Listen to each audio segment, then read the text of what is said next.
मित्रांनो, आजोबाची नुना कामी आली आज. बघू शकता तुम्ही. हे बघा, जोळी बनवलेली होती.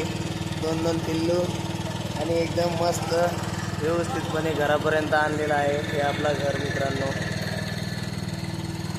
आले आपले पिल्लू घरी. चंगो मंगो.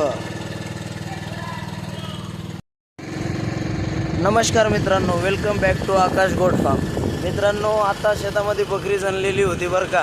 आता पिल्लं घरी कशा न्यायचे, तर तिथं मी आपली जी नुना आहे ना, बघू शकता तुम्ही, त्या नुनावर पिल्लं घेऊन चाललेलो आहे. आणि त्याच्यामध्ये जे आपले पिल्लू आहे ना, तर ते ठेवण्यासाठी माझ्याकडे काही पिशवी वगैरे तर नव्हती. तर मी एक देशी जुगाड बनवलेला आहे.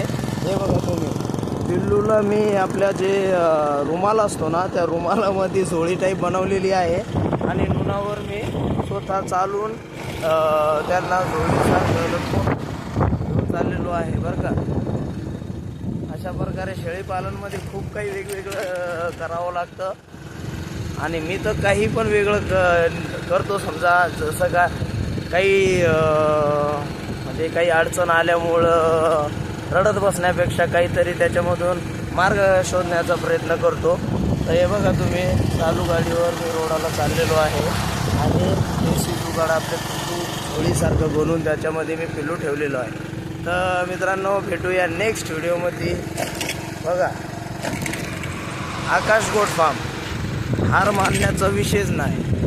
भेटूया नेक्स्ट व्हिडिओमध्ये.